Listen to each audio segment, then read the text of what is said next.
M S Srinivas का जन्म होता है वो होता है 1916, मृत्यु होती है 1999 पे। एक ब्राह्मण परिवार मैसूर पे इनका जन्म होता है और डायरी रहते हैं बेंगलुरु पे 83 ईयर्स की एज पे। वो एक ब्राह्मणिकल बैकग्राउंड से आते हैं, तो हमको उनकी जो थ्योरी है उनमें भी काफ़ी हद तक की चीज़ें दिखाई देंगी। जो सोशलॉजी, श्रीनिवास की सोशलॉजी है उसे हम बोलते हैं मैक्रो सोशलॉजिकल जनरलाइजेशन और माइक्रो एंथ्रोपोलॉजिकल इंसाइट्स। मतलब कि छोटे क्षेत्र का उन्होंने अध्ययन किया, जैसे कुक्स का अध्ययन किया, ठीक है, या फिर रामपुरा में जो अध्ययन किया उसको उन्होंने जनरलाइज करने का काम किया, यानी कि माइक्रो एंथ्रोपोलॉजिकल इंसाइट्स को एक मैक्रो सोशलॉजिकल जनरलाइजेशन देने का प्रयास किया है, ठीक है।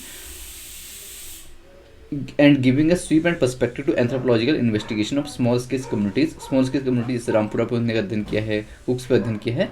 तो कहने का मतलब है कि उन्होंने छोटी कम्युनिटीज़ पे अध्ययन किया है, माइक्रो एंथ्रोपोलॉजिकल वर्क किया है, लेकिन उसको ही पूरे समाज पे लागू करने का कार्य किया है। अपनी एमए, एलएलबी और पीएचडी बॉम्बे से और डी फिल उन्होंने किया है ऑक्सफोर्ड से। प्रोफेसर रहे सोशलॉजी के महाराजा सयाजीराव यूनिवर्सिटी बड़ौदा में और यूनिवर्सिटी ऑफ दिल्ली पे एक सीनियर फेलो भी रहे। जे टाटा विजिटिंग प्रोफेसर रहे और national institute of advance studies Bengaluru में भी उन्होंने काम किया है। एक रिनॉल्ड स्कॉलर हैं और जी एस घुरिये, गोविंद सदाशिव घुरिये के क्या रहे हैं, स्टूडेंट रहे हैं। कहाँ पे, बॉम्बे पे।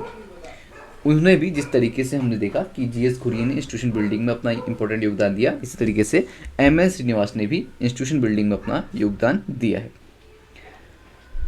हाँ, टूक अप द चैलेंज। और यहाँ पर एम एस ने यूनिवर्सिटी, बड़ौदा यूनिवर्सिटी में सोशलॉजी डिपार्टमेंट की बिल्डिंग को बनाने में, उसको कहते हैं खोलने में, एक महत्वपूर्ण योगदान दिया। जब वो ऑक्सफोर्ड से इंडिया है तो ऑक्सफोर्ड में एक प्रेस्टिजियस पोजीशन को छोड़ के उन्होंने यहाँ पे काम करना ज़्यादा अच्छा समझा। लेटर वो department of sociology Delhi university में चले गए। लेकिन हालांकि बीच में वो कहाँ गए, ऑक्सफोर्ड यूनिवर्सिटी गए, लेकिन फिर उन्होंने 1951 पे उसको छोड़ के दोबारा से आ गए और दिल्ली स्कूल ऑफ इकोनॉमिक्स को ज्वाइन किया। श्रीनिवास ऐसे इंसान थे जिन्होंने हमेशा से प्रोफेसरशिप को ज़्यादा चुना रादर देन पॉलिटिक्स या फिर गवर्नमेंट की चीज़ों पे ज्वाइन करने के बजाय या फिर पावरफुल पोजीशन पे जाने के बजाय तो उन्होंने पढ़ाना और लिखना जारी रखा अपना। नेक्स्ट है कि थियोरेटिकल और मैथोडोलॉजिकल पर्सपेक्टिव क्या है एम एन श्रीनिवास का। श्रीनिवास ने macro sociological generalization on micro anthropological insights, ये तो हमने देख लिया कि किस तरीके से एक छोटी सी जगह पे एक एंथ्रोपोलॉजिकल स्टडी करते हो, उसके बाद उसको क्या करते हो, आप जनरलाइज करते हो। श्रीनिवास ये चाहते थे किस तरीके से जो भी हमारे देश के लोग हैं वो वेस्टर्न टेक्स्ट बुक को ही नहीं लेकिन अपनी इंडिजिनस जो टेक्स्ट है उसको भी चीज़ों को देखें और डायरेक्ट ऑब्जर्वेशन करें, फील्ड स्टडी करें और फील्ड एक्सपीरियंस करें। एम एस श्रीनिवास के ओवरऑल पर्सपेक्टिव को हम बोलते हैं स्ट्रक्चरल फंक्शनिस्ट, संरचनात्मक प्रकार्यवादी। किस तरीके से हमारी अलग संरचनाएं बनी हैं, गांव में जाति किस तरीके से है, किस तरीके से प्रभु जाति है, ठीक है, और सारे कॉन्सेप्ट जो भी रूरल इंस्टीट्यूशन है वो किस तरीके से एक दूसरे से जुड़े हुए हैं, किस तरीके से वो फंक्शन करते हैं, तो उनका बड़ा योगदान इसमें था और इनके पर्सपेक्टिव को हम बोलते हैं स्ट्रक्चरल फंक्शनिस्ट। और कहीं ना कहीं घुरिये का प्रभाव इनमें हमको देखने को मिलता है और इंडोलॉजिकल पर्सपेक्टिव का भी कुछ प्रभाव इनमें देखने को मिलता है, लेकिन अब जब भी क्वेश्चन आता है तो हम इनको रखते हैं एज ए स्ट्रक्चरल फंक्शनिस्ट के रूप में। He made intensive field work of Coorgs between 1940 to 42, लगभग 2 साल तक उन्होंने कुक्स की स्टडी की थी, ठीक है। इस स्टडी में उन्होंने दिखाया कि किस तरीके से जो हमारे रिचुअल्स होते हैं डिफरेंट कास्ट के, मेनली ब्राह्मण्स के, इसके अलावा कान्यास के जो कि एस्ट्रोलॉजर और म्यूजिशियन होते थे, बन्नास और पानिकास के जो लोअर कास्ट के थे, तो जो भी इनके रिचुअल्स होते थे वो किस तरीके से एक फंक्शनल यूनिटी में हमारा इंपॉर्टेंट योगदान दिखाते थे। इसके अलावा ये भी डिस्क्राइब करते हैं कि किस तरीके से जो वेरियस कास्ट थी विलेज में वो इंटरडिपेंडेंट थी, एक दूसरे में अंतर निर्भर थी, यानी कि फंक्शनल यूनिटी को एक तरीके से दिखा रहे हैं। गांव की अलग अलग कास्ट के बीच में उनके अलग अलग फंक्शनल यूनिटी किस तरीके से, अलग अलग कहते जो रिचुअल्स थे उनके बीच में किस तरीके से यूनिटी रहती थी। श्रीनिवास ने कास्ट और रिलीजन स्टडी की है 1952, 59, 62 और 66 में। उन्होंने न केवल स्ट्रक्चरल फंक्शनिस्ट अप्रोच को हाईलाइट किया है परंतु कास्ट के अलग अलग डायनेमिक्स को भी दिखाया है। किस तरीके से हम कहते हैं कास्ट इज स्टैटिक, कि जहाँ पर कास्ट हम देखते हैं कि चेंज नहीं हो रही, लेकिन किस तरीके से कास्ट में भी एक डायनामिक पहलू है, एक गतिशील पहलू है, उसको दिखाने का प्रयास किया। जैसे वो बताते हैं डोमिनेंट कास्ट के बारे में, प्रभु जाति के बारे में, संस्कृताइजेशन के बारे में, वेस्टर्नाइजेशन और सेक्युलराइजेशन के बारे में, और इसके अलावा क्या रियलिटीज़ हैं इंटरकास्ट रिलेशंस की, इसको भी उन्होंने दिखाने का प्रयास किया। इनकी चेंजिंग पैटर्न्स क्या क्या हैं कास्ट में, इन पे भी कहीं ना कहीं उनका जोर था, यानी कि जिसको हम बोलते हैं सोशल चेंज की जो थ्योरीज हैं उनमें भी श्रीनिवास को हम रखते हैं। डोमिनेंट कास्ट का जो कॉन्सेप्ट है वो पावर को दिखाने के लिए विलेज लेवल पे, इसके अलावा यहाँ पर नंबर ऑफ स्टडीज उन्होंने दिखाई किस तरीके से विलेज का जो स्ट्रक्चर है वो भी अभी हमको चेंज होता हुआ दिखाई दे रहा है। इसके अलावा श्रीनिवास ने तमिल और तेलुगु फोल्क सॉन्ग पे भी लिखा है। अब जिस तरीके से हमने घुरिये के दो पर्सपेक्टिव देखे किस तरीके से सोसाइटी को समझते हैं, तो उस तरीके से श्रीनिवास कहते हैं कि सोसाइटी को अगर हम समझना है तो दो तरीके की आप चीज़ों से आप सोसाइटी को समझ सकते हो, ठीक है। एक तो बुक व्यू, दूसरा फील्ड व्यू। यहाँ से क्वेश्चन आता है कि कौन से हमारे से इंडियन सोशलिस्ट हैं जिन्होंने कि फील्ड व्यू को ज़्यादा महत्व दिया है रादर देन बुक व्यू, तो आंसर हमारा हो जाएगा एम.एन. श्रीनिवास। हमेशा से एम.एन. श्रीनिवास के लिए फील्ड व्यू बहुत ज़्यादा इंपॉर्टेंट है। पहला व्यू तो है हमारा बुक व्यू। बुक व्यू जहाँ पर कि हम देखते हैं जी.एस. घुरिये के पर्सपेक्टिव में, यानी कि जो इंडोलॉजिकल व्यू है, रिलीजन, वर्णा, कास्ट, फैमिली, विलेज और जियोग्राफिकल स्ट्रक्चर को, ठीक है, जो कि मेन पिलर्स हैं हमारी इंडियन सोसाइटी को समझने की। तो इन सब की नॉलेज को कहाँ से लेना है, हमने सेक्रेट टेक्स्ट से लेना है और बुक से लेना है, पवित्र किताब ग्रंथों से या किताबों से, हमारी मैथोलॉजी की स्टोरीज से, वहाँ से लेना है। तो इसे हम बोलते हैं बुकिश पर्सपेक्टिव या फिर बुक व्यू। बुक व्यू को हम इंडोलॉजिकल व्यू भी बोलते हैं। श्रीनिवास ने इस चीज़ को एक्सेप्ट नहीं किया और इम्फोसाइज किस पे किया, फील्ड व्यू की, ठीक है, फील्ड वर्क ट्रेडिशन पे। फील्ड वर्क क्या होता है, श्रीनिवास बिलीव करते थे कि जो नॉलेज है, अगर हमने इंडियन सोसाइटी की नॉलेज हम अटेन करनी है, हमको प्राप्त करनी है, तो वो कहाँ से हम प्राप्त कर सकते हैं, फील्ड में कार्य करके, फील्ड व्यू से हम प्राप्त कर सकते हैं।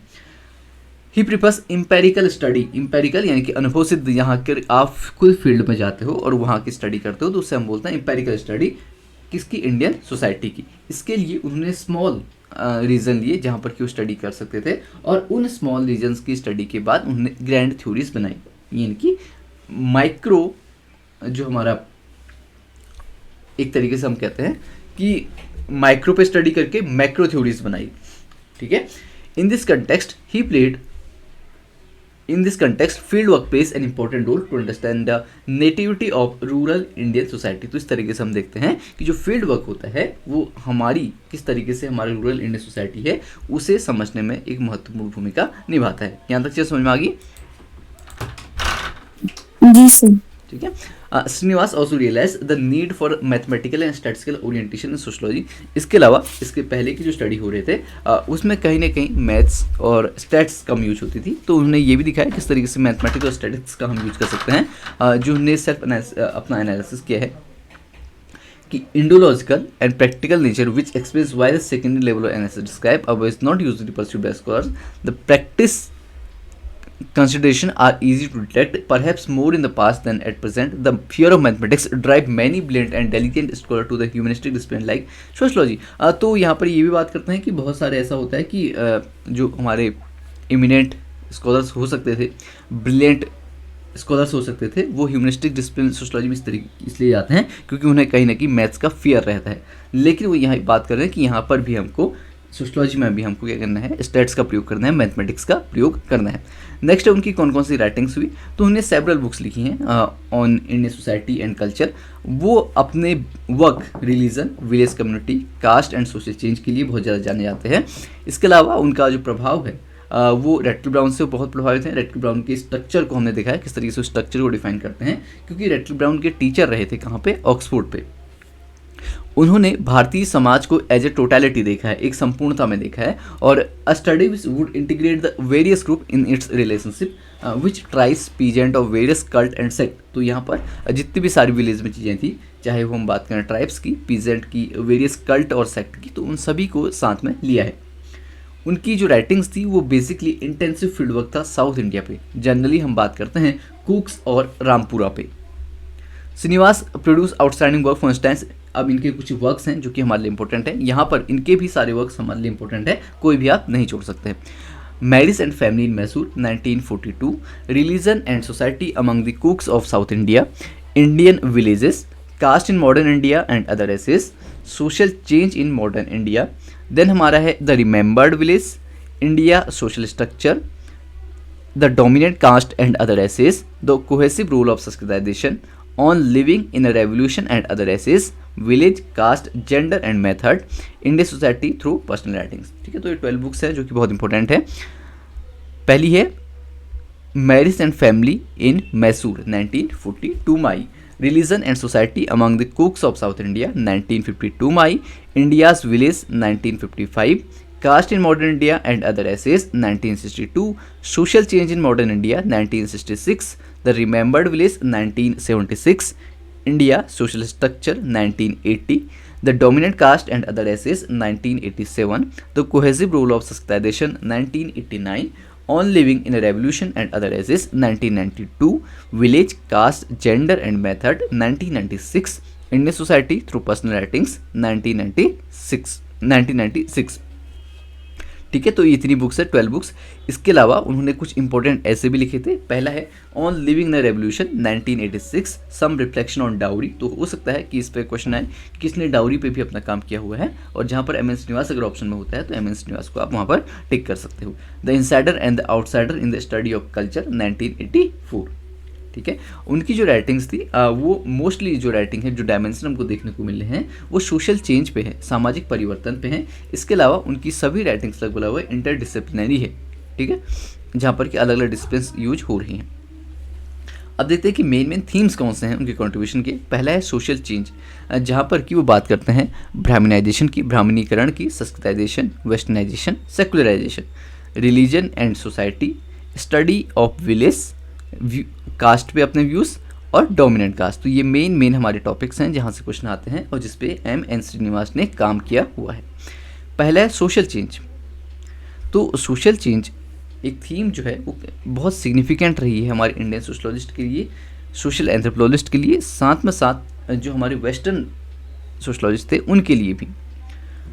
ये तब हम देख रहे थे जब सोशल चेंज की जो एक चीज़ है, मतलब सोशल चेंज की जो थीम है, न केवल आज़ादी के समय यानी कि 1947 के बाद से, आज़ादी से पहले, लेकिन अभी भी कहीं ना कहीं वो महत्व रखती है, क्योंकि समाज में हमेशा से परिवर्तन होता रहता है। हम सोसाइटी को कहते हैं कि ये डायनेमिक है, सोसाइटी हमेशा से चेंज होती रहती है, और इसी चेंज को दिखाने के लिए सोशल चेंज की अलग अलग थ्योरी आती है।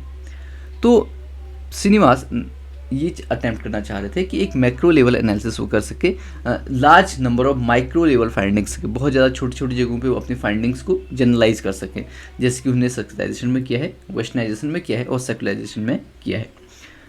और इंटरेस्टिंगली जो श्रीनिवास हैं वो रिटर्न किए अपनी माइक्रो इम्पेरिकल सेटिंग में एक विलेज पे, after nearly a quarter and in diachronic frame highlighted the nature of social change in the village over a period of time. एक चीज़ होती है हमारी सिंक्रोनिक स्टडी और दूसरी होती है डायक्रोनिक स्टडी।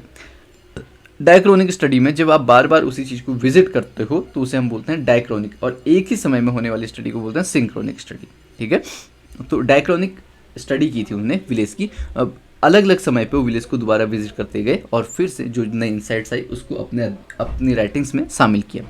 नेक्स्ट जो मेन ब्रॉड थीम है वो है रिलीजन और सोसाइटी, धर्म एवं समाज। तो उस पर उनकी एक फेमस बुक है जो कि है religion and society among the Coorgs of India. यहाँ से उनका एक कॉन्सेप्ट आता है जो कि है ब्राह्मणाइजेशन, जहाँ पर कि वो रिप्रेजेंट करते हैं जो भी लोअर कास्ट थी, लोअर कास्ट हिंदूज थी, वो ब्राह्मण्स के लाइफ वेज को, उनके रिचुअल प्रैक्टिसेस को इमिटेट करने का कार्य कर रही थी, उनको नकल करने का काम कर रही थी। ये कॉन्सेप्ट एक एक्सप्लेनेटरी डिवाइस है किस तरीके से रूरल इंडिया पे चेंज हो रहे थे, और वो चेंज को करने में जो महत्वपूर्ण योगदान था वो रिचुअल्स का था, अनुष्ठानों का था। जिस तरीके से हम क्या करते, पूजा पाठ करते हैं, हमारे अलग तरीके होते हैं, अलग अलग प्रैक्टिसेस होती हैं, तो ये चीज़ें मेनली पहले ब्राह्मण्स पे बहुत ज़्यादा होती थी, तो उसी को लोअर कास्ट जो थी वो इंटेंसिवली क्या कर रही थी, फॉलो कर रही थी। तो इसका उन्होंने बड़ी केयरफुली स्टडी किया है। जब ब्राह्मणाइजेशन की वो स्टडी कर रहे थे, however had implicit possibilities of further abstraction into a higher level concept, तो इसी कॉन्सेप्ट को आगे बढ़ाते हैं और कॉन्सेप्ट को नाम देते हैं संस्कृतिलाइजेशन, यानी कि संस्कृतिकरण। which Srinivas introduced because his own field data and those of many others indicates limitations of using only Brahminical models as a frame of reference। तो क्योंकि यहाँ पर ब्राह्मणिकल अगर वो मॉडल देख रहे थे, ब्राह्मणाइजेशन देख रहे थे, तो कहीं ना कहीं उसका स्कोप था थोड़ा सा नैरो हो गया था। तो एक ब्रॉडर कॉन्सेप्ट, एक लार्ज कॉन्सेप्ट को उन्होंने लिया जो कि है संस्कृताइजेशन। इसके बाद इस कॉन्सेप्ट को, संस्कृताइजेशन कॉन्सेप्ट ने ब्राह्मणाइजेशन कॉन्सेप्ट को क्या कर लिया, रिप्लेस कर लिया in a more abstract level. Srinivas achieved this through enlarging the meaning of Sanskritization and by distinguishing it from other concept। तो उन्होंने जो हमारा संस्कृताइजेशन का कॉन्सेप्ट है उसको अन्य जो हमारी अवधारणाएं थी उससे अलग करने का काम किया, जैसे कि westernisation, using both terms in symmetric manner to explain the process of social change in India. तो यहाँ पर संस्कृताइजेशन भी हो रहा था इंडिया पे, वेस्टर्नाइजेशन भी हो रहा था और सेकुलराइजेशन भी हमको देखने को मिल रहा था। दिस कॉन्सेप्चुअस की through referring mainly to the process of culture imitation has a built-in structure notion that of hierarchy and equality of privilege and power। हम यहाँ पर ये भी देख रहे हैं कि यहाँ पर हायरार्की भी है, ठीक है, पदानुक्रम भी है, इनइक्वालिटी भी है, प्रिविलेज कितनी आपको मिलेगी, कितना आपको मान सम्मान मिलेगा और कितना आपके पास पावर रहेगी अलग अलग कास्ट के बीच में। Since the imitation is always by the caste or category placed lower in social and economic status। और हमेशा जो इमिटेशन करने का काम करेंगे वो जो कास्ट जो कि सोशल हायरार्की में सबसे नीचे हैं या फिर इकोनॉमिक स्टेटस में सबसे नीचे हैं वो इमिटेट करने का काम करेंगी जो कि द्विजा कास्ट होती है। We find systematic formulation of two concept Srinivas change in. अब एक और बुक इनकी है इंपॉर्टेंट जो कि है social change in modern India, जहाँ पर कि वो संस्कृताइजेशन को डिफाइन करते हैं और उसको डिफाइन करते हुए ये कहते हैं कि Sanskritisation as a process by which a low caste और ट्राइब, तो यहाँ पर लो कास्ट भी हो सकती है, ट्राइब भी हो सकती है या फिर कोई अन्य ग्रुप भी हो सकता है, टेक्स ओवर द कस्टम जो प्रथाएं हैं, रिचुअल्स जो कि अनुष्ठान है और बिलीफ जो विश्वास हैं, इसके अलावा आइडियोलॉजी है जो विचारधारा है और जीवन जीने का जो तरीका है वो किसके अनुसार करते हैं, जो भी ट्वाइस बॉर्न होते हैं या फिर द्विजा कास्ट होते हैं, ठीक है। द्विजा कास्ट या फिर ट्वाइस बॉर्न हम ट्रेडिशनली कास्ट सिस्टम में उनको मानते हैं जिनका जनेऊ संस्कार होता है, उपनयन संस्कार होता है। उपनयन संस्कार के बाद ये मान लिया जाता है कि उनका दोबारा से जन्म होता है। और यहाँ पर ट्रेडिशनली कास्ट सिस्टम में ब्राह्मण, क्षत्रिय और वैश्य का ही केवल क्या होता था, जनेऊ होता था, तो इन्हें द्विजा कास्ट माना जाता था। The Sanskritization of a group has usually the effect of improving its position in the local caste hierarchy. The major emphasis in the study of social change through concept of Sanskritization and Westernization and of levels of tradition is on the change of culture state। किस तरीके से culture हमारा change होता है, custom हमारा change होता है और रिचुअल प्रैक्टिस किस तरीके से चेंज हो रही थी, किस तरीके से जो लोअर कास्ट थी वो इमिटेट कर रही थी, इसके बारे में यहाँ पर बताते हैं। There are however some pre-assumptions in the process of both Sanskritization and Westernization which do imply precedent or concomitant structural change, such as improvement in economic position of the Sanskritizing caste, superiority and dominance of the caste being emulated and psychologically disenchantment among the low caste from their own position in the caste hierarchy। तो हम यहाँ पर ये भी देख रहे हैं कि जो कास्ट इमिटेट कर रही हैं, जो कास्ट जो द्विजा कास्ट हैं उनकी नकल कर रही हैं, उन्हीं की तरह उन विश्वास कर रही हैं, उन्हीं की तरह पूजा पाठ कर रही हैं, उन्हीं की तरह जो भी रिचुअल्स हैं उनका पालन कर रही हैं, उन्हीं के कस्टम्स का प्रयोग कर रही हैं। तो कहीं ना कहीं जो अपनी और कास्ट है, जिस कास्ट से वो मेनली आते हैं, उस कास्ट से एक तरीके से वो दूरी बना लेती हैं, ठीक है, साइकोलॉजिकल डिसइंचेंटमेंट बना लेती है, अपने आप को एज अ सुपियोरिटी या फिर डोमिनेंस अपने आप को दिखाती हैं। संस्कृताइजेशन ने इंडियन ट्रेडिशन को एक तरीके से चेंजेस लाने का काम किया, जबकि दूसरा हमारा कॉन्सेप्ट है वेस्टर्नाइजेशन। वेस्टर्नाइजेशन कहने का मतलब है कि जो भी हमारी इंडियन सोसाइटी में चेंज आया, किसके कारण, ब्रिटिशर्स के कारण, ठीक है। ब्रिटिश ने सोशो इकोनॉमिक और कल्चर इनोवेशंस किए थे, उसके कारण भारतीय सोसाइटी में आने वाले चेंज को हम वेस्टर्नाइजेशन कहते हैं। Along with this concept Srinivas has also used the term secularisation, यानी कि जहाँ पर हम और ज़्यादा सेक्युलर हो रहे हैं, जहाँ पर कि धर्म का प्रभाव कम हो रहा है, to denote the process of institutional innovation and ideological formation after independence. कब, इंडिपेंडेंस के बाद। To deal with the question of religious group and minorities this become a national ideology. तो यहाँ पर हमने संविधान में भी सेकुलराइजेशन का कॉन्सेप्ट रखा है, तो एक तरीके से राष्ट्रीय एक विचारधारा के रूप में सेकुलराइजेशन आया। श्रीनिवास ने यहाँ ये क्वेश्चन आता है कि श्रीनिवास किसने माइक्रोकॉज्म ऑफ इंडियन सोसाइटी कहा है विलेज को, ठीक है, तो ये पॉइंट बहुत इंपॉर्टेंट है, इस पर क्वेश्चन आ चुका है। तो Srinivas considered village as microcosm of Indian society and civilisation. अगर आपको माइक्रोकॉज्म क्या होता है, या आप कह सकते हो जैसे हम एक जो हमारा एक्वेरियम होता है वहाँ पर फिश रहती हैं सारी, ठीक है, तो उन अगर आपको फिश की स्टडी करें तो आप एक एक्वेरियम में चले जाओ रादर देन एक पॉन्ड पे, ठीक है, तो आपको सारी चीज़ें उस वहाँ पे मिल जाएगी। तो एक्वेरियम थोड़ा बड़ा होना चाहिए। इसी तरीके से इंडियन सोसाइटी और सिविलाइजेशन के बारे में अगर आपने बहुत कुछ जानना है तो आप विलेज पे चले जाओ। तो एक तरीके से माइक्रोकॉज़म है इंडियन सोसाइटी और सिविलाइजेशन का। It is the village which retains the traditional composition of Indian tradition. तो ट्रेडिशनल कंपोजिशन किस तरीके से हमारे भारतीय परंपराओं का, उसके बारे में कौन बताता है? विलेज बताता है। श्रीनिवास ऑक्यूपाई करते हैं एक eminent position first generation of socialist में। इसके अलावा हम और सोशलिस्ट देखते हैं कि जो भी इनके साथ हैं, जैसे जी.एस. कुरियन हैं, आर.के. मुखर्जी हैं, एन.के. बोस हैं और डी.पी. मुखर्जी हैं, तो इन्हीं की पंक्ति में हम इनको खड़ा करते हैं। ही conducted field work among the कुक्स, और इन्होंने कुक्स पे जो फील्ड वर्क किया था उस पर इन्होंने एक पुस्तक निकाली, जिस पुस्तक का नाम था religion and society amongst the Coorgs of India. और यहाँ पर डूमो और पोकोकी कहते हैं कि ये बुक एक क्लासिक है हमारी। अगर आपने इंडियन सोशलॉजी को जानना है तो आपको इस बुक को पढ़ना पड़ेगा, या फिर एक कहते हैं कि शास्त्रीय बुक है, एक ऐसी बुक जो कि बहुत इंपॉर्टेंट है इंडियन सोसाइटी, इंडियन सोशलॉजी को समझने के लिए। It is in works that Srinivas provide a basic structure of India's tradition. T N. Madan hills the progression in this words. तो इसके अलावा टी.एन. मदान ने भी इनके कुछ क्या शब्द कहे हैं, जैसे कि the strength of the Coorgs lie in its formally grounded in a clearly defined theoretical framework. एक क्लियरली डिफाइंड फ्रेमवर्क था जब हमने कुक्स की स्टडी की, which happen to be essentially in one developed by Radcliffe Brown's, क्योंकि रेडक्लिफ ब्राउन इन्होंने masters उनके साथ किया था, उनके सानिध्य में रहे थे। Who suggested the theme of the dissertation to Srinivas, religion society is a very lucid explanation of the complex interrelationship between ritual and social order in Cook's society। ठीक है, तो श्रीनिवास को कहीं ना कहीं हम देखेंगे कि श्रीनिवास किससे प्रभावित है? रेडक्लिफ ब्राउन से, जी.एस. कुरियन से, इवांस प्रिचार्ड से हम आगे देखेंगे। इसके अलावा वो प्योरिटी और पॉल्यूशन की भी कहीं ना कहीं बात करते हैं। क्रूशियल नोशन किस तरीके से होता है, जब भी जो नॉन हिंदू कम्युनिटीज़ हैं और कल्ट हैं, जब भी हिंदू सोशल ऑर्डर और वे ऑफ लाइफ को अडॉप्ट करते हैं। In religion society Srinivas was concern with the spread of Hinduism. तो हिंदुइज्म किस तरीके से स्प्रेड हो रहा था उसके बारे में भी बात करते हैं, और इसको बोलते हैं सांस्कृतिक हिंदुइज्म। ठीक है, ये टर्म याद रखना, सांस्कृतिक हिंदुइज्म की किसने बात की है, तो यहाँ पर जो हमारा आंसर जाएगा वो एम.एन. श्रीनिवास हो जाएगा। Related to this was notion of Sanskritism which Srinivas employed to describe the process of penetration of Sanskritic values into the remotest part of. किस तरीके से जो सांस्कृतिक वैल्यूज हैं वो रिमोटेस्ट पार्ट ऑफ इंडिया पे भी क्या हो रही हैं, फैल रही हैं। मतलब कि जो भी हमारे वेदास से जो चीज़ें ली गई हैं, किस तरीके से हमारे रिचुअल करने हैं, किस तरीके से हमारी कोई भी सेरेमनी होगी, तो वो जो चीज़ें हैं जो हिंदुइज्म में है वो सारी क्या हो रही हैं, रिमोटेस्ट पार्ट ऑफ इंडिया पे भी फैल रही हैं, और इसे बोलते हैं वो सांस्कृतिक हिंदुइज्म। ठीक है, और ये कॉन्सेप्ट कहीं ना कहीं संस्कृताइजेशन से भी रिलेटेड हमको दिखाई देता है। Imitation of the way of life the top most twice born caste, जो कि हैं Dwija, who said to be the principal mechanism by which lower caste sought to raise their own social status. Curiously, Srinivas as did not take up the consideration of the phenomena of the persistent of masses of Hindus of low or no status within the caste system। तो यहाँ पर एक चीज़ है, अगर हम critic करना चाहें श्रीनिवास को, तो वो जो भी हमारे कास्ट सिस्टम में लोअर कास्ट हैं जिनका कोई स्टेटस नहीं है, तो उनके बारे में बहुत अधिक बात नहीं करते हैं। For him the most significant aspect of society of कुक्स worthy of being recorded was the history of incorporation in the Hindu social order। किस तरीके से कुक्स ने हिंदू सोशल ऑर्डर को क्या किया, अडॉप्ट किया, वो चीज़ बड़ी इंपॉर्टेंट हो जाती है। ठीक है, तो यहाँ पर हिंदुआइज, क्योंकि हमने देखा कि एक हिंदू परिवार में इनका जन्म, ब्राह्मण परिवार में जन्म हुआ है, और वहीं से इनकी जो चीज़ें हैं वो भी यहाँ पर हमको देखने को मिल रही है।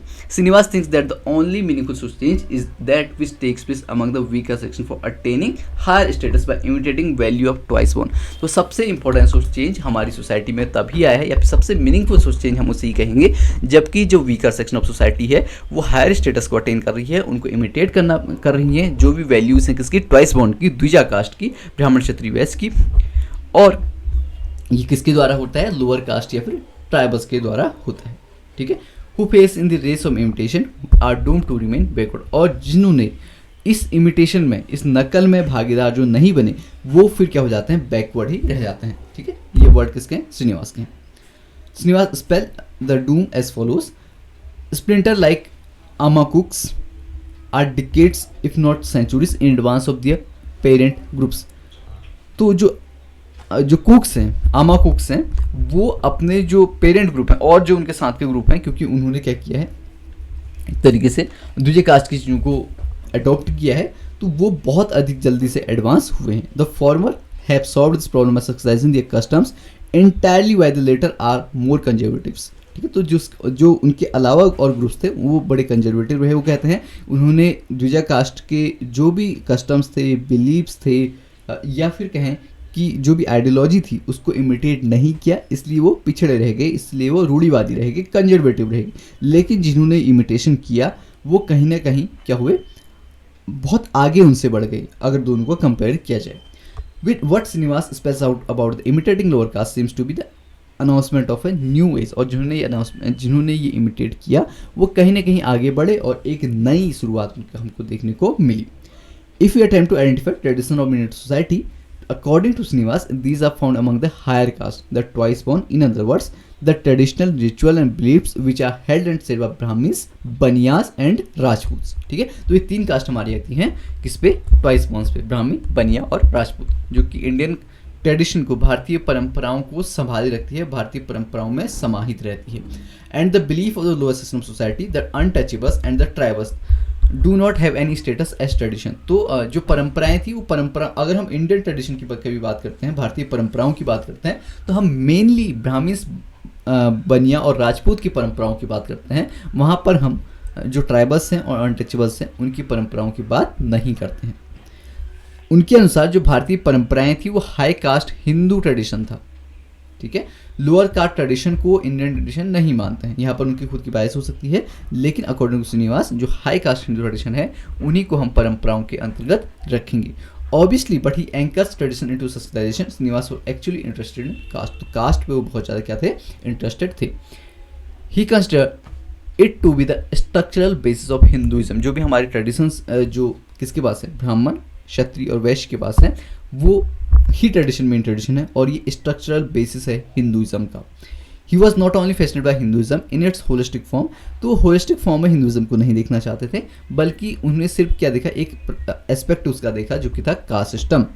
दस his thesis of Indian tradition run something like this, Indian tradition are Hindu tradition. ठीक है, तो ये कोटेशन आ सकती है कि Indian tradition Hindu tradition and Hindu tradition are found in caste system.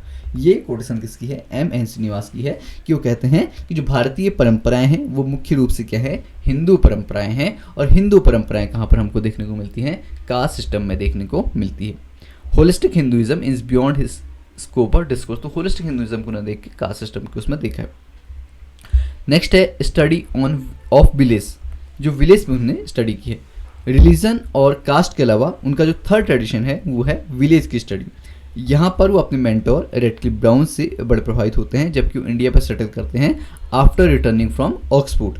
तो वो एक विलेज लेते हैं जिसको कि ये इमेजनरी विलेज है। ठीक है, उन्होंने अपना तरीके से नाम लिया है रामपुरा करके, सॉरी रामपुर करके, एक मैसूर का विलेज है। Which give him the concept of dominant का, जहाँ पर कि डोमिनेंट कास्ट का जो कॉन्सेप्ट है वो देते हैं। क्वेश्चन आ सकता है कि उन्होंने कहाँ पे ये दिया है, तो रामपुर विलेज पे दिया है। The study has been contain the remembered village. और यहाँ पर जो विलेज का नाम, जो विलेज पे बुक लिखी गई उस बुक का नाम है द रिमेंबर्ड विलेज 1976 पे। इसकी भी कहानी है। ठीक है, इसे क्यों रिमेंबर्ड विलेज कहते हैं, इस पर भी क्वेश्चन आ चुके हैं, जिसे हम बोलते हैं हिंदी में यादों से बसा हुआ गांव।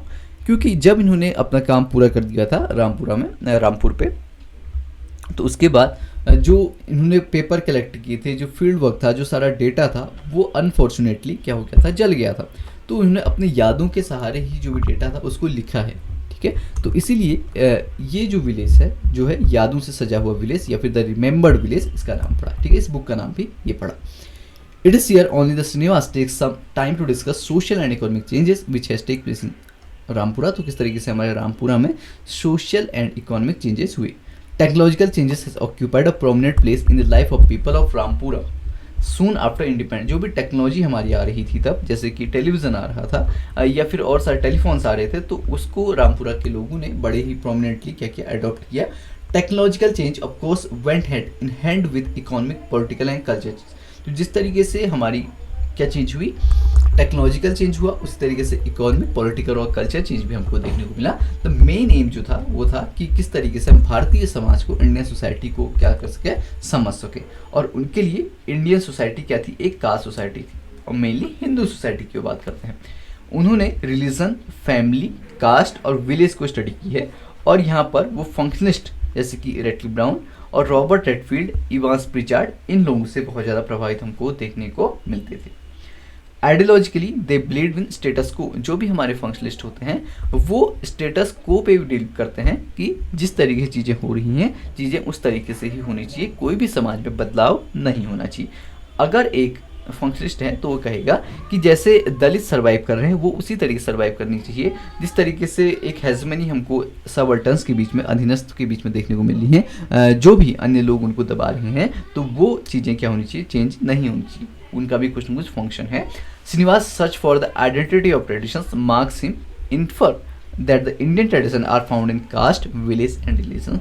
जो भी हमारी भारतीय परंपराएं हैं वो कहाँ हमको देखने को मिलती हैं, कास्ट पे, जाति पे, गाँव पे और रिलीजन पे। For him it appears Indian social structure is on par with the advocates of Hindutva से द कल्चर नेशनलिज्म। तो हिंदुत्व के बारे में वो मेनली बात करते हैं, एडवोकेट करते हैं हिंदुत्व को।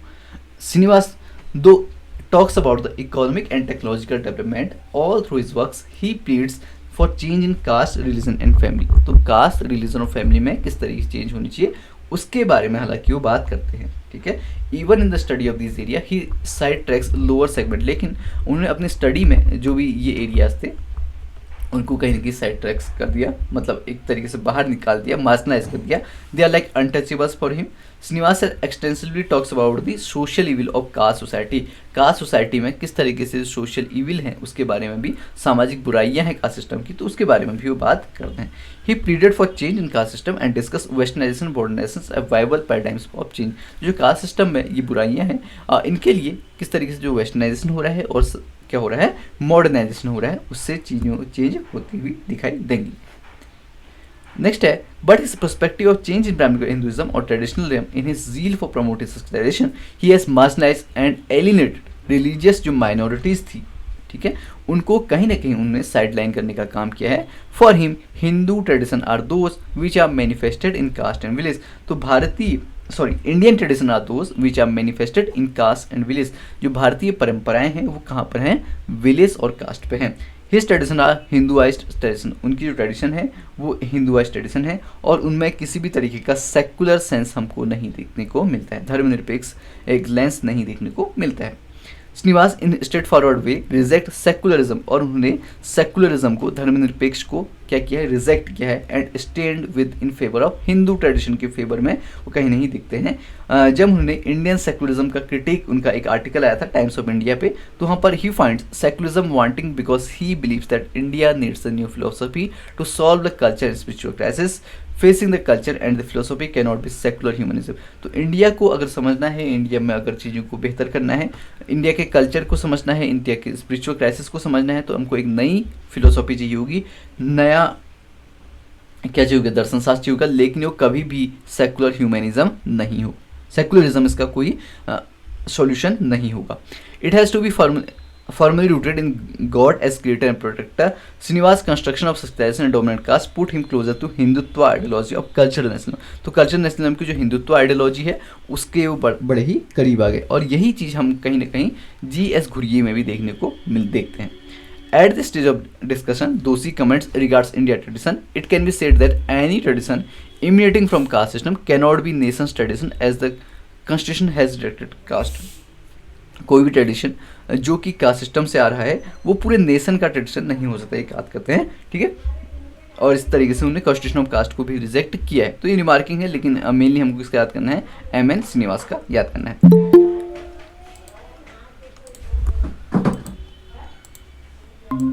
M.N. श्रीनिवास वाइडली नोन होते हैं, हम क्लासिक जो बुक है उनकी द रिमेंबर्ड विलेज, जहाँ पर कि एक तरीके से वो क्लासिक नोबल है। अगर हमने विलेज के स्ट्रक्चर को देखना है, किस तरीके से विलेज में चेंजेस हो रहे हैं, और कहाँ पर काम किया था, रामपुरा पे काम किया था। श्रीनिवास है portrait the character types in 3 important man of village Rampura. तो 3 तरीके, अब हम इसमें करेक्टर देखना है, जैसे कि एक नोबल की जगह आप देखेंगे तो 3 करेक्टर्स में है। एक तो विलेज का हेडमैन, ठीक है, जो मुखिया है, विलेज का मुख्य इंसान है। दूसरा लैंडलॉर्ड ऑफ ओल्ड टाइप, इसके अलावा एक ब्रोकर है, ठीक है। 3 लोग, एक तो विलेज का हेडमैन, दूसरा लैंडलॉर्ड और तीसरा ब्रोकर, जो विलेज और आउटसाइड वर्ल्ड के बीच में क्या बनाएगा, सामंजस्य बनाएगा, ठीक। Kulli Gowda and the powerful interpreted landlord of the new type Nadu Gowda, ठीक है। तो जो हेडमैन है उसे बोलते हैं कुल्ली गोंडा, जो पावरफुल मैन है उसे बोलेंगे नादू गोंडा, ठीक है। तो ये टर्म आप याद कर सकते हो। Srinivas concentrated on the study of some ritual aspect of Hindu society and culture and did it explore the dimension of interaction and interference between the Hindu और नॉन हिंदू सेगमेंट के किस तरीके से हमारा इंटरेक्शन देखने को मिला। The area that he study did not have a large Hindu presence, और जहाँ पर उन्होंने अपनी स्टडी की है वहाँ पर नॉन हिंदू बहुत कम थे, तो इसीलिए हमको ये भी देखने को मिलता है कि जो भी उनकी थ्योरीज हैं उनमें हिंदुइज्म बहुत अधिक देखने को मिलता है। तो ये कारण ये भी हो सकता है क्योंकि जहाँ पर वे स्टडी कर रहे थे नॉन हिंदू पॉपुलेशन बहुत कम थी। He hoped that other sociologists would take up the study of non-Hindu segments of Indian society and culture, without which an Indian sociology, Indian in the sense of being comprehensive and authentic and hence truly representative of plurality of complexity of India, would not emerge। तो यहाँ पर एक suggestion देते हैं कि जो भी और सोशलॉजिस्ट हैं उन्हें क्या करना चाहिए, नॉन हिंदू पे वर्क करना चाहिए ताकि हम एक प्लूरिस्टिक और कॉम्प्लेक्स जो इंडिया है उसके बारे में अच्छे से अध्ययन कर सकें। इस कंटेक्स्ट में जोशी 200 का व्यूज़ है 2000 जो लिखा है उन्होंने, Srinivas self definition and self perception was never that of Hindu socialist but that of the Indian socialist studying Hindu religion and its social institution in a specific area through intensive field work at a ground level. तो जोशी कहते हैं कि जो श्रीनिवास का self definition है और self perception है वो कभी भी हिंदू सोशलॉजिस्ट का नहीं रहा है, लेकिन एक इंडियन सोशलॉजिस्ट का रहा है जो कि हिंदू रिलीजन को और सोशल इंस्टीट्यूशन को एक स्पेसिफिक एरिया में स्टडी कर रहा था, ठीक है। अब क्योंकि वहाँ सारे ही लोग हिंदू थे तो इसलिए कहीं ना कहीं हमको उनमें क्या दिखता है, एक हिंदुत्व की फिलोसॉफी देखने को मिलती है। Are through intensive field work at the ground level. Next है कास्ट पे उनके क्या व्यूज़ हैं, ठीक है। श्रीनिवास ने कास्ट को एक एज अ सेगमेंटरी सिस्टम कहा है जहाँ पर कि अलग अलग सेगमेंट में अलग अलग खंडों में कास्ट डिवाइड होती है। Every caste for him is divide into sub caste, तो प्रत्येक जो कास्ट है वो सब कास्ट में होती है जिसको कि हम बोलते हैं जाति, ठीक है। जाति में क्या होता है, एक ही जाति के अंदर हम विवाह करते हैं, जैसे ब्राह्मण्स है तो ब्राह्मण्स के अंदर जो कास्ट की यूनिट होती है एंडोगेमस यूनिट होती है, ठीक है। इसके अलावा यहाँ पर कॉमन ऑक्यूपेशन हमको देखने को मिलता है, सोशल यूनिट और सोशल एंड रिचुअल लाइफ हमको देखने को मिलता है। इसके अलावा जहाँ पर कि एक कॉमन कल्चर हमको एक जाति के बीच में देखने को मिलता है, और जो कहीं ना कहीं एक मेंबर जो होते हैं उसके वो किसी न किसी तरीके की एक अथॉरिटेटिव बॉडी या फिर पंचायत से गवर्न होते हुए दिखाई देते हैं। Beside this factors of the sub caste for Srinivas certain other attributes are also important, जो कि हैं पहला तो है हायरार्की, ठीक है। हायरार्की हमको देखने को मिलती है जहाँ की टॉप मोस्ट पे ब्राह्मण्स हमको देखने को मिलते हैं, लो बॉटम मोस्ट पे अनटचेबल्स देखने को मिलते हैं, ठीक है। तो एक तरीके से रैंकिंग हमको देखने को मिलती है, और ये रैंकिंग कहाँ से होती है, हेरिडेटरी होती है, यानी कि जन्म के आधार पे, आनुवंशिक आधार पे। दूसरा वो बताते हैं occupational differences. Srinivas finds a close relationship between a caste और ऑक्यूपेशन, कास्ट और ऑक्यूपेशन के बीच में एक क्लोज रिलेशनशिप वो देखने को मिलता है। He says that caste is nothing more than systematization of occupational differentiation. तो ये डेफिनेशन हमारी आ सकती है कि कास्ट कुछ नहीं है बल्कि एक सिस्टमाइजेशन ऑफ ऑक्यूपेशनल डिफरेंसेस है, जहाँ पर कि अलग अलग कास्ट के अलग अलग क्या होते हैं, ऑक्यूपेशन होते हैं। जैसे कि लोहार है तो उसका एक अलग ऑक्यूपेशन, लोहार एक अलग ऑक्यूपेशन है, उसी के अनुसार उनकी कास्ट भी, उसके अनुसार उनकी जाति भी बन गई। सुनार है, कुम्हार है, तेली है, चमार है। He also states that occupation are placed in hierarchy of high and low, और कुछ ऑक्यूपेशंस को हम क्या कहते हैं, हाई ऑक्यूपेशन है, अच्छे ऑक्यूपेशन है, ठीक है, अच्छे व्यवसाय हैं, और कुछ को हम कहते हैं कि थोड़ा सा लोअर ऑक्यूपेशन है। अगला है कि रेस्ट्रिक्शन हमारा होता है कमेंसैलिटी पे, एक साथ सहभोज करने में, ड्रेस में, हमारे बोलने में, कस्टम्स में, इस तरह की चीज़ें भी हमको देखने को मिलती हैं। There is a dialectic hierarchy and restriction on acceptance of food, किससे आप फूड ले सकते हो और किससे फूड नहीं ले सकते हो, तो हम वहाँ पर कच्चा और पक्का फूड का भी कॉन्सेप्ट देखते हैं। नेक्स्ट है पॉल्यूशन, प्रदूषण हम जिसे कहते हैं। तो एक तरीके से कास्ट के बीच में एक डिस्टेंस मेंटेन की जाती है, ठीक है, कि किससे आप क्या करोगे, कितना आप किसको छूना है, किससे आपने सेक्सुअल इंटरकोर्स करना है, तो उस पर हमको पॉल्यूशन देखने को मिलता है। तो अगर एक हाई कास्ट पर्सन एक सेक्सुअल रिलेशनशिप रखता है अनटचेबल्स के साथ, तो उसको इस कारण से उस कास्ट से निकाल दिया जाता है, ठीक है, रिमूव भी किया जा सकता है। तो यहाँ पर पॉल्यूशन का मतलब है कितनी दूरी रखनी है किससे। नेक्स्ट है कास्ट, पंचायत और असेंबलीज। इन सारी चीज़ों के अलावा एक और मेन एट्रीब्यूट है कास्ट का कि वहाँ पर एक गवर्निंग बॉडी होती है जो कि पंचायत होती है, और जो पंचायत के निर्णय होते हैं वो सभी कास्ट के सारे मेंबर्स को मानने पड़ते हैं, ठीक। और यहाँ पर कभी कभी जो एक कास्ट पंचायत होती है वो न केवल अपने गांव का बल्कि अदर्स गांव का भी जुरिडिक्शन करने का कार्य करती हैं, तो इसलिए इसको उन्होंने दिखाया as a inter caste relations के रूप में भी।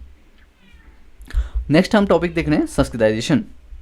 ठीक है, संस्कृताइजेशन के बारे में हमने थोड़ा बहुत देखा कि यहाँ पर क्या था, प्योरिटी और इम्प्योरिटी, किस तरीके से लोअर कास्ट थी वो क्या कर रही थी, इमिटेट कर रही थी जो भी द्विजा कास्ट है उनके रिचुअल्स को, उनकी बिलीव्स को, उनकी आइडियोलॉजी को।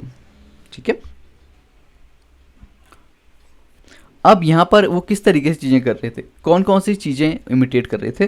तो पहली चीज़ आती है कि अपने डाइटरी हैबिट्स को चेंज करना, नॉन वेजिटेरियन से वेजिटेरियन बनना, क्योंकि हम देखते हैं कि जो मोस्टली द्विजा कास्ट होती हैं या ब्राह्मण्स होते हैं वो क्या होते हैं, वेजिटेरियंस होते हैं। तो अगर उन्हें इमिटेट करना है तो पहले वो अपने नॉन वेज से वेजिटेरियन बनेंगे। दूसरी चीज़, जो ऑक्यूपेशनल हैबिट्स हैं उस ऑक्यूपेशनल हैबिट्स में अपने जो अनक्लीन ऑक्यूपेशन है, ठीक है, जो वो व्यवसाय कर रहे हैं उनमें कुछ अच्छे व्यवसाय करेंगे जो कि क्लीन ऑक्यूपेशन माने जाते हैं। ठीक है, वो व्यवसाय करेंगे। इसके अलावा ये एट्रीब्यूशन अगर उन्होंने कर लिए तो कहीं ना कहीं वो द्विजा कास्ट से भी थोड़ा बहुत इंटरेक्शन करते हैं। और जिसके बाद इस कॉन्सेप्ट को उन्होंने एक और अपनी जो कॉन्सेप्ट किया था डोमिनेंट कास्ट का, उस पर भी लागू करने का प्रयास किया है। ठीक है, संस्कृताइजेशन आई होप समझ में आ गया होगा। नेक्स्ट है dominant caste. Beside caste, Srinivas took looks for yet another source of or manifestation of tradition, जो कि था डोमिनेंट कास्ट। और ये सबसे पहले कहाँ पर उन्होंने दिया, तो ये दिया था रामपुरा पे। उन्होंने एक पेपर लिखा था जिस पे उन्होंने डोमिनेंट कास्ट के बारे में बताया था। The concept has been discuss and applied in a great deal in work on social and political organisation in India. तो बहुत सारी जगहों पे डोमिनेंट कास्ट का जो ये काम है, उनका कॉन्सेप्ट है, वो बहुत ज़्यादा यूज हो चुका है। ठीक, अब यहाँ पर डोमिनेंट कास्ट के जो 6 एट्रीब्यूशनल फीचर आते हैं वो इंपॉर्टेंट है और इससे क्वेश्चन आता है। ठीक है, इसको एज इट इज़ आपको याद रखना है। पहला तो डोमिनेंट कास्ट अगर आपको होना है, प्रभु जाति होना है, तो उसके लिए आपके पास जो एरिबल लैंड्स है जहाँ पर की खेती हो सकती है वो एक बड़ी मात्रा में होना चाहिए। दूसरा, न्यूमेरिकल स्ट्रेंथ होनी चाहिए या फिर स्ट्रेंथ ऑफ नंबर्स होना चाहिए। बड़ी संख्या में क्या होना चाहिए, आप जो कास्ट है वो एक ऐसा नहीं होना चाहिए कि 2-4 कास्ट ही हैं, 2-4 गांव, 2-4 परिवार ही हैं, लेकिन एक बड़े नंबर्स होने चाहिए। ठीक है, साइजेबल नंबर्स होने चाहिए। जैसे अगर गांव की पॉपुलेशन 100 लोगों की है तो कम से कम 60 या 70 उसका होना ही चाहिए। लोकल हायरार्की में ऊपर स्थान पर होना चाहिए, यानी कि Dwija cast. Western education, administrative में जॉब और अर्बन सोर्स ऑफ इनकम होनी चाहिए। इसके अलावा कुछ और भी इंपॉर्टेंट चीज़ें हैं, ये तो हमारे मेन एट्रीब्यूट्स हैं। इसके अलावा कुछ और एट्रीब्यूट्स हैं, न्यूमेरिकल स्ट्रेंथ जो कि हमने बात करी ली, economic power through ownership of land और पॉलिटिकल पावर। ठीक है, तो ये डोमिनेंट कास्ट के फीचर जो भी हैं वो सारे इंपॉर्टेंट हैं। अब यहाँ पर डोमिनेंट कास्ट में ये चीज़ें थी कि डोमिनेंट कास्ट में रिचुअल हायरार्की में सबसे ऊपर भी जो हैं ऐसा जरूरी नहीं कि वही हमेशा क्या बनेंगे, डोमिनेंट कास्ट बनेंगे, लेकिन जिनके फीचर मैच हो जाएंगे वो डोमिनेंट कास्ट बनेंगे। ठीक है, जैसे एग्जाम्पल के रूप में रामपुरा का हम एग्जाम्पल लेते हैं जो उन्होंने स्टडी की थी। Illustrate the above in this village there are number of caste including Brahmins, peasant और अनटचेबल। तो रामपुरा में 3 कास्ट है मेनली, एक तो ब्राह्मण्स है, दूसरा पीजेंट है, ठीक है, जो कृषक हैं, और तीसरा अनटचेबल्स हैं, अछूत हैं। तो इनमें वो देखते हैं कि जो पीजेंट होते हैं वो वैसे तो रिचुअली अगर हम देखें तो ब्राह्मण से नीचे आते हैं, लेकिन उनके पास एरिएबल लैंड बहुत ज़्यादा है, न्यूमेरिकल स्ट्रेंथ बहुत ज़्यादा है, और इसके अलावा पॉलिटिकल इन्फ्लुएंस भी है विलेज की पॉलिटिक्स में, विलेज के अफेयर्स में। तो इस कारण से वो क्या बन जाते हैं, एक डोमिनेंट कास्ट बन जाते हैं। Consequently we found that despite their low ritual rank the peasants are the dominant caste in the village. All the other caste of the village stand in the relationship of service of dominant caste. They are at the back of the dominant caste. इसके अलावा ऐसा अब यहाँ पर एक चीज़ ये जरूरी नहीं कि सारे के सारे फीचर ही होने चाहिए। ठीक है, एक डोमिनेंट कास्ट बनने के लिए इसमें से अगर कुछ फीचर भी हो जाते हैं तब भी वो डोमिनेंट बन सकती है। जैसे कि अगर एरिया पे लैंड ज़्यादा है, न्यूमेरिकल स्ट्रेंथ ज़्यादा है और वेस्टर्न एजुकेशन ज़्यादा है तो तब भी हो सकता है, या फिर एडमिनिस्ट्रेटिव में जॉब है, एरिया पे लैंड है और वेस्टर्न एजुकेशन है तो तब भी हो सकता है। ठीक है, तो इनमें से अगर 3-4 फीचर अगर मिल जाते हैं तो वो डोमिनेंट कास्ट बन जाती है। ठीक है, और ऐसा जरूरी नहीं होता कि हमेशा जो हायरार्की में सबसे ऊपर होगी कास्ट सिस्टम में वही डोमिनेंट कास्ट होगी। ठीक, श्रीनिवास को यहाँ पर डोमिनेंट कास्ट का जो कॉन्सेप्ट है उसको एक तरीके से क्रिटिसाइज किया गया कि ये कॉन्सेप्ट तो पहले ही आ चुका था अफ्रीकन सोशोलॉजी में और वहाँ से इस कॉन्सेप्ट को श्रीनिवास ने लिया है। His field work has impressed upon him that communities such as the Cooks and Okaligas wielded considerable powerful at the local level and shares such social attributes as numerical preponderance, economic strength, and clean ritual status. He further noted that dominant caste could be a local source of sectarianism or a barrier to its spread. तो इसके अलावा अगर आप dominant caste बन जाते हो तो आप भी एक सब्सिडाइजेशन का सोर्स हो सकते हो, ठीक है। तो इस तरीके से हम देखते हैं कि सब्सिडाइजेशन और जो डोमिनेंट कास्ट वो कहीं ना कहीं इंडियन ट्रेडिशन को रिप्रेजेंट करने का काम करती हैं और हैंड टू हैंड चलती हैं। इसमें इस कॉन्सेप्चुअल फ्रेमवर्क में लोअर कास्ट और दलित्स का कोई बहुत अधिक स्थान नहीं है। Now where in village India the subaltern groups occupy the status of dominant caste. लेकिन अभी के समय हमें देख रहे हैं कि जो सबल्टन ग्रुप्स हैं वो भी कहीं ना कहीं डोमिनेंट कास्ट का स्टेटस को ऑक्यूपाई कर रहे हैं, ठीक। तो इसका क्रिटिसिज्म अगर हम देखें तो क्रिटिसिज्म में ये इंपॉर्टेंट है कि वो हमेशा से हिंदुआई ट्रेडिशन की बात करते हैं केवल, ठीक है, कोई सेकुलर सेंस हमको देखने को नहीं मिलता है।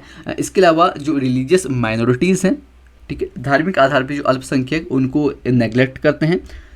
देन हम देखते हैं कि जो सक्सेशन ऑफ वेस्टर्नाइज का जो कॉन्सेप्ट है तो उन्होंने लिमिटेड उसका यूज किया है, which is regarded as the limited process in modern India and it is not possible to understand one without difference to other. अगर सक्सेशन और वेस्टर्नाइजेशन एक दूसरे के साथ साथ चलने वाली चीज़ें हैं। उनका जो प्रभाव दिखा है हमको वो रेटली ब्राउन्स और इवांस प्रिचार्ड का भी बहुत अधिक प्रभाव दिखा है, जहाँ पर कि वो अपनी सारी चीज़ें करते हैं। He finally formulated the concept as denoting the process by which a low Hindu caste or tribes or other groups change its custom, rituals, ideology and way of life in the direction of high and frequently twice born caste। तो इसे हम क्या कहते हैं, subsidisation कहते हैं। ये definition रूप में भी आ सकता है कि इसको हम कहेंगे क्या। 1956 में वो वेस्टर्नाइजेशन का कॉन्सेप्ट देते हैं और वेस्टर्नाइजेशन पे वो लिखते हैं कि the British consequent of India set free a number of forces, जो कि थी पॉलिटिकल, इकोनॉमिक और सोशल और टेक्नोलॉजिकल, जिसने कि हमारे देश को अफेक्ट किया, हमारे देश के कल्चर को अफेक्ट किया। और जब ब्रिटिशर्स यहाँ से चले भी गए तो तब भी हमको क्या हुआ, उनका प्रभाव दिखाई देने लगा। एक हम कहावत कहते हैं कि अंग्रेज तो चले गए लेकिन अपनी संतानों को यहाँ छोड़ गए, तो वही चीज़ हमको देखने को मिल रही है कि वो अपने ट्रेडिशंस को, अपनी जो भी उनके वैल्यूज़ थे, जो भी उनके कल्चर था, उसको यहाँ पर छोड़ के चले गए। तो इस तरीके से अब यहाँ पर एक और क्रिटिसाइज हमको देखने को मिलता है मुखर्जी का, ठीक है। वो ये कहते हैं कि जो ये यहाँ पर ये बात कर रहे हैं, श्रीनिवास अपना कॉन्सेप्ट दे रहे हैं, तो ये कॉन्सेप्ट तो जो हमारे प्रोटो सोशलॉजिस्ट हैं, प्रोटो जब भी हम करते हैं तो पुराने समय के, ठीक है, जब बहुत ज़्यादा फॉर्मली सोशलॉजी नहीं था, तो लील और रिजले, ठीक है, तो वो कॉन्सेप्ट देते हैं आर्यनाइजेशन और ब्राह्मणाइजेशन का। ये कौन बात कर रहा है, मुखर्जी बात कर रहे हैं अपनी book sociology of Indian sociology में, ठीक है। मुखर्जी की बुक भी याद करनी है, सोशलॉजी ऑफ इंडियन सोशलॉजी। ये भी याद करना कि लील और रिजले ने कॉन्सेप्ट दिया था आर्यनाइजेशन और ब्राह्मणाइजेशन का, वहीं से कहीं ना कहीं मुखर्जी कह रहे हैं कि ये श्रीनिवास ने लिया हो सकता है, ठीक है। और इसमें टू प्रोसेस हमको देखने को मिलती है respectively two levels of meaning, एक तो हिस्टोरिकल किस तरीके से था और दूसरा कंटेक्चुअल, ठीक है। जैसा कि किसने कहा है, मिल्टन सिंगर और योगेंद्र सिंह ने कहा है कि जब भी हम इस प्रोसेस को देखते हैं तो हमको क्या चीज़ दिखना, देख तो कंटेक्स्ट क्या था उस समय का, और दूसरा हिस्ट्री किस तरीके से, तो ये दो पर्सपेक्टिव हमको देखने को मिलते हैं। कंक्लूजन के रूप में हम देखें तो श्रीनिवास ने हमेशा से फील्ड व्यू को अधिक महत्व दिया है बुक की तुलना में। प्योरिटी और पोल्यूशन की बात करते हैं और किस तरीके से सांस्कृतिक वैल्यूज़ थी वो remotest part of the India में भी फैली, ठीक। और श्रीनिवास का एक और कॉन्सेप्ट है जो कि आपको याद करना है, वोट। कौन सा कॉन्सेप्ट है, कोई बताएगा? सर वोट बैंक का, ठीक है, तो इसको भी अलग से याद कर लें, वोट बैंक, MN श्रीनिवास। और जो इनकी बुक्स हैं वहाँ से बहुत सारे हमारे क्वेश्चन हमको देखने को मिलते हैं।